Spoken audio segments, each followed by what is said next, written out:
ഒരു കർഷകനായിരുന്നു. അവിവാഹിതനായ രാമൻകുട്ടി തന്റെ മക്കളെ സ്നേഹിക്കുന്നതിലേറെ മരങ്ങളെ സ്നേഹിച്ചു.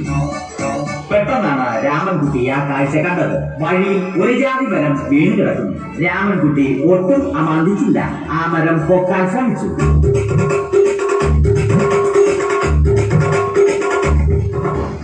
നടക്കുന്നില്ല.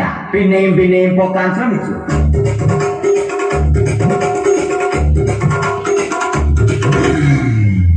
നടക്കുന്നില്ല. രാമൻകുട്ടി വഴിയെ പോയവരെ എല്ലാവരെയും സഹായത്തിന് വിളിച്ചു.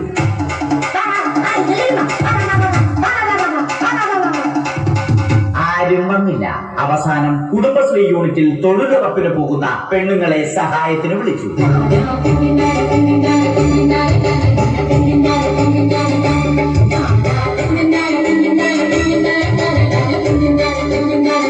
അവരെത്തി. അവർ അവരുടെ സ്ഥിരം പണി തുടങ്ങി. അത് കണ്ട ദേഷ്യം വന്ന രാമൻകുട്ടി മരത്തെ ഒറ്റയ്ക്ക് പിടിച്ചു പോക്കി. അത്ഭുതമെന്ന് പറയട്ടെ, മരം നേരെ നിന്നു. ഇത് കണ്ട തൊഴിലുറപ്പ് പെണ്ണുങ്ങൾ രാമൻകുട്ടിയോട് നോക്കുകൂലി ആവശ്യപ്പെട്ടു.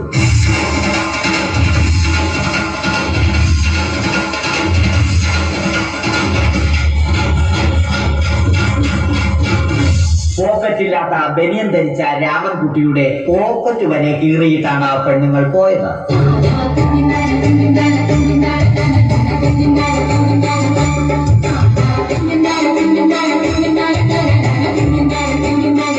രാമൻകുട്ടി പിന്നീട് ഒന്നും ആലോചിച്ചില്ല. മരത്തിന് ഫാക്ടം പോസ് 2020 സെപ്റ്റംബർ 14 നൽകി. മരം തഴച്ചു വളർന്നു. ഇത് കണ്ട രാമൻകുട്ടിക്ക് സന്തോഷം വന്നു. സന്തോഷം വന്നാലും ദുഃഖം വന്നാലും രാമൻകുട്ടിക്ക് മരത്തിനു ചുറ്റും ഡാൻസ് കളിക്കുക എന്നുള്ളത് രാമൻകുട്ടിയുടെ മാസ്റ്റർ പീസ് ആയിരുന്നു. ആ മാസ്റ്റർ പീസ് രാമൻകുട്ടി ഇവിടെയും എടുത്തു.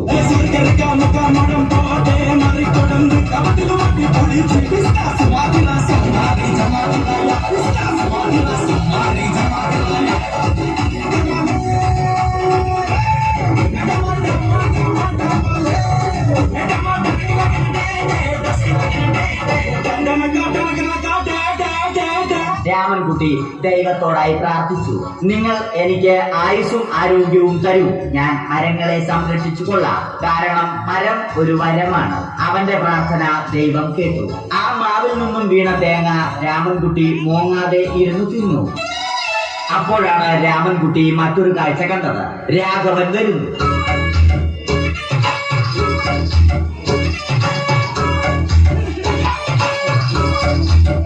മരം മുറിക്കൽ ഹോബിയാക്കിയ, അതിലുപരി ജോലിയാക്കിയ രാഘവൻ മരങ്ങളുടെ ശത്രുവല്ല. മരങ്ങൾ മുറിച്ച് ഫർണിച്ചർ പണിയുന്നത് തെറ്റൽ. അവനെ ഇതിൽ നിന്നും പിന്തിരിപ്പിക്കണം. അവർ തമ്മിൽ ഒന്നും രണ്ടും പറഞ്ഞു. സംസാരം മൂത്ത് വാക്കേറ്റമായി. അത് പിന്നെ അടിയിൽ കലാശിച്ചു.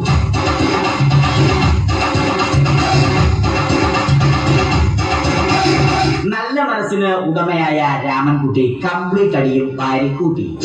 ഒടുവിൽ രാമൻകുട്ടി സർവ്വധൈര്യവും സംഭരിച്ച് രാഘവനോടായി അലറി. മനസ്സലിഞ്ഞ രാഘവൻ രാമൻകുട്ടിയെ അരികിൽ വിളിച്ചു. കൈവാക്കിന് കിട്ടിയ രാമൻകുട്ടിയെ രാഘവൻ ഒട്ടിറൊട്ടിയാക്കി മരത്തിലൊട്ടിച്ചു.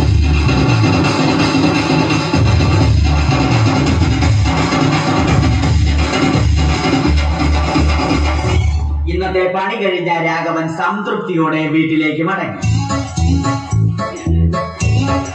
തനിക്ക് തല്ല് കിട്ടിയാലും മരത്തെ രക്ഷിക്കാൻ പറ്റിയ സന്തോഷത്താൽ രാമൻകുട്ടി മരത്തെ കെട്ടിപ്പിടിച്ച് പൊട്ടി പൊട്ടി കരഞ്ഞു.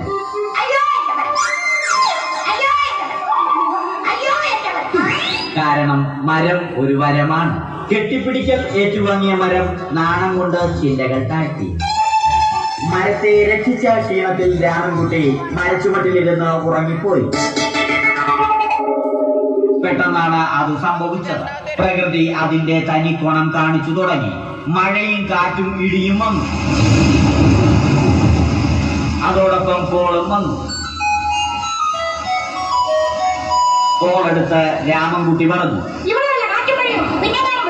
കോൾ കട്ടായി. രാമൻകുട്ടി ദൈവത്തോടായി പറഞ്ഞു. കാറ്റും മഴയും അതൊന്നും ചെവിക്കൊണ്ടില്ല.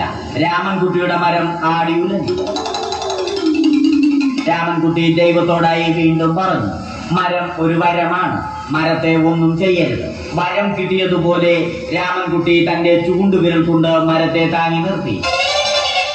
ചൂണ്ടുവിരൽ വളഞ്ഞ് ചൂണ്ട പോലെയായി. ഇനി മീൻ പിടിക്കാൻ കൊള്ളാം. അവസാനം സംഭവിക്കേണ്ടത് സംഭവിച്ചു. രാമൻകുട്ടി അടിയിലും മരം മുകളിലും.